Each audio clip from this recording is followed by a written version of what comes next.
तो आपको वहां नहीं पाया। मैं वहां उपस्थित नहीं रहना चाहता था। क्यों?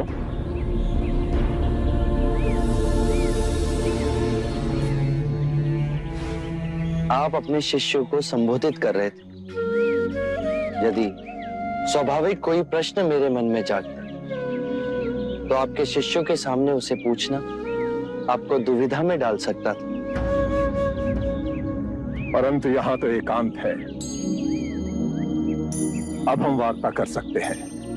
कृपा करें, आप दुख के संबंध में कुछ कह रहे थे। क्या आप ये मानते हैं कि दुख सत्य है? क्या आप ये भी मानते हैं कि दुख के कारण भी है? हाँ। यदि कारण है तो दुख तो रहेगा,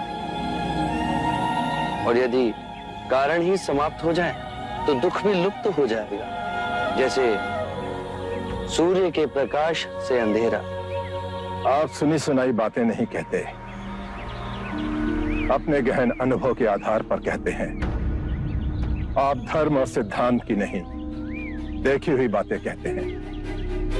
आपने कहा कि मुक्ति का मार्ग है अपने विवेक को जगाना और गूढ़ ध्यान में लिप्त हो जाना, जिससे मनुष्य स्वयं को और इस संसार को भली भांति समझ सकता है। परंतु एक प्रश्न है, ये जो सारी विधियां हैं, रीतियां हैं, पूजा पाठ हैं, क्या ये सब व्यर्थ है?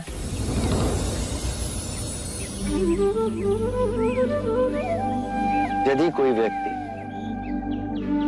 इस नदी के दूसरे किनारे पर जाना चाहे तो वो क्या करे?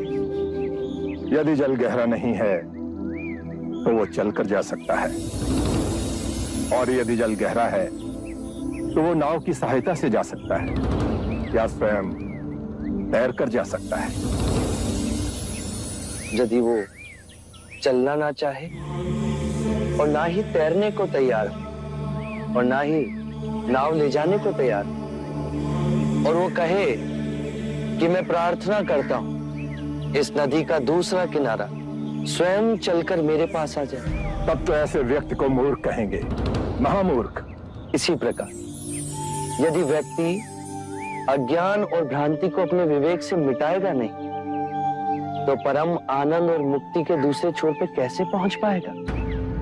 चाहे वो पूजा करे या अनुष्ठान या व्रत करे या किसी नीति पर चले, वो इस किनारे ही रहेगा।